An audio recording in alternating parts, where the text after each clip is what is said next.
नमस्कार। आज हम बात कर रहे हैं प्रकाश अय्यर की किताब जीत की आदत, सफलता की कहानियों से निकली कुछ बहुत ही दिलचस्प बातों पर। हाँ, बिल्कुल, ये कहानियाँ सिर्फ पढ़ने के लिए नहीं हैं, बल्कि सोचने पर मजबूर करती हैं कि हम चीज़ों को कैसे देखते हैं, है ना? सही कहा, खासकर ये नजरिए वाली बात। तो पहली कहानी जो है, पत्थर तोड़ना और स्मारक बनाना। हाँ, ये कहानी रोम की है। एक गर्म दोपहर, सड़क किनारे कुछ मजदूर पत्थर तोड़ रहे हैं। और एक महिला वहां से गुजरती है। वो एक मजदूर से पूछती है, भाई क्या कर रहे हो? और उसका जवाब बड़ा रूखा सा होता है, मतलब, दिखता नहीं, पत्थर तोड़ रहा हूँ। बड़ा ही बेमन से जैसे। फिर वो आगे बढ़ती है। दूसरे मजदूर से वही सवाल। और यहाँ जवाब एकदम अलग। वो कहता है, मैं तो दुनिया का सबसे ऊंचा, सबसे बड़ा कैथीड्रल बनाने में मदद कर रहा हूँ। वाह, मतलब काम एक ही, पर एक के लिए वो सिर्फ पत्थर तोड़ना है और दूसरे के लिए एक महान स्मारक का निर्माण। बिल्कुल। और यही सोच, यही नजरिया किसी भी ऑफिस में, किसी टीम में भी दिखता है। क्या लोग सिर्फ अपना काम निपटा रहे हैं? या फिर वो महसूस करते हैं कि वो किसी बड़ी चीज का हिस्सा है।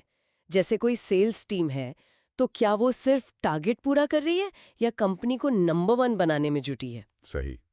ये छोटी सी बात ही एक आम और एक बेहतरीन ऑर्गेनाइजेशन में फर्क डाल देती है। और अच्छे लीडर यही तो करते हैं। वो सबको उस बड़े विजन से, उस बड़े सपने से जोड़ते हैं। हाँ जैसे पीएम सिन्हा, सुमन जी का उदाहरण दिया है किताब में, पेप्सिको इंडिया वाले। हाँ हाँ, उनका वो उल्टा संगठन चार्ट का आइडिया। कमाल का था वो। सबसे ऊपर सेल्समैन और सीईओ सबसे नीचे, सबको सपोर्ट करते हुए। कोई सर नहीं, सब बराबर एक जैसी शर्ट्स। और वो सचिन वाला ऐड याद है? उसमें भी पेप्सी सेल्समैन हीरो था। ये छोटी छोटी बातें टीम को कितना मोटिवेट करती हैं। बिल्कुल, वो टीम सच में खुद को हीरो समझने लगी थी। एक और किस्सा है जॉन एफ कैनेडी का। हाँ, नासा वाला, स्पेस सेंटर गए थे वो। छोटा लगे, खुद को उस बड़े मिशन से जोड़ लेता है तो सफलता मिलती ही है। तो सवाल यह है कि हम सब अपने काम को कैसे देखते हैं? पत्थर तोड़ने जैसा या कैथेड्रल बनाने जैसा? बिल्कुल सोचने वाली बात है। अच्छा, अब दूसरी कहानी पर आए। हाँ, वो फूटे घड़े वाली, पानी वाला फूटा हुआ घड़ा। ये भी कमियों को देखने का एक बिल्कुल अलग नजरिया देती है। हाँ, तो कहानी है एक पानी वाले की, जो रोज नदी से 2 घड़े भरकर लाता था। एक घड़ा बिल्कुल सही था, पर दूसरा? उसमें एक दरार थी। तो घर पहुंचते पहुंचते उस टूटे घड़े का पानी आधा ही रह जाता था। रोज यही होता था। और बेचारा वो टूटा घड़ा बड़ा शर्मिंदा था। उसे लगता था कि वो किसी काम का नहीं। हाँ, उसने पानी वाले से कहा भी कि मैं बेकार हूँ, मुझे माफ कर दो, मैं अपनी कमी की वजह से तुम्हारी मेहनत बेकार करता हूँ। लेकिन पानी वाले ने उसे डांटा नहीं। उसने क्या कहा? उसने बड़े प्यार से कहा, अच्छा जब हम कल लौटेंगे ना, तो रास्ते के किनारे जो फूल खिले हैं, उन्हें जरा ध्यान से देखना। घड़े ने अगले दिन फूल देखे, बहुत सुंदर थे। पर वो फिर भी दुखी था, क्योंकि वो तो फिर आधा ही पानी घर पहुंचा पाया था। उसे लगा, इन फूलों से मेरा क्या लेना देना। तब पानी वाले ने उसे राज बताया। हाँ, उसने कहा, क्या तुमने ध्यान दिया कि ये सारे सुंदर फूल सिर्फ तुम्हारे वाले रास्ते की तरफ ही क्यों हैं, दूसरी तरफ क्यों नहीं?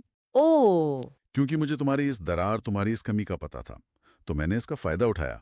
मैंने रास्ते में तुम्हारी तरफ फूलों के बीज बो दिए थे। अच्छा। और तुम रोज अनजाने में ही सही उन्हें पानी देते हुए चलते थे। आज जो ये इतने सुंदर फूल खिले हैं, वो तुम्हारी वजह से हैं। तुम्हारे बिना ये खूबसूरती होती ही नहीं। क्या बात है।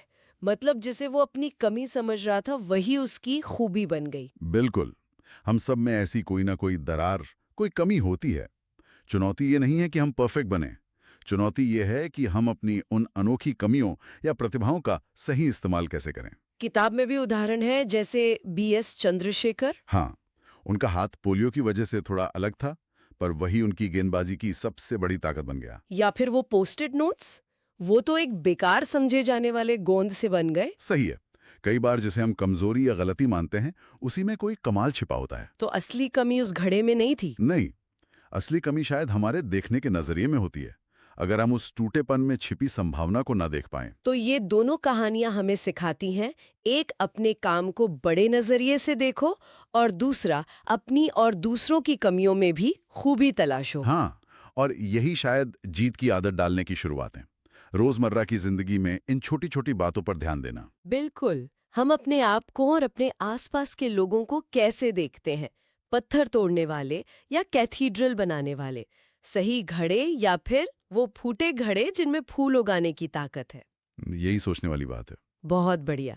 इन कहानियों पर बात करके अच्छा लगा। आज के लिए यहीं रुकते हैं। हाँ, बिल्कुल। Thank you for listening and for spending your time with this story. If you enjoyed it, please like and subscribe for more such stories. Until next time. आप आदित्य और निकिता के साथ दिल से रे पॉडकास्ट देख रहे थे। अगर आपको हमारा शो पसंद आया हो तो लाइक करें और हिंदी में ऐसे और पॉडकास्ट के लिए सब्सक्राइब करें। अगली बार तक नमस्कार।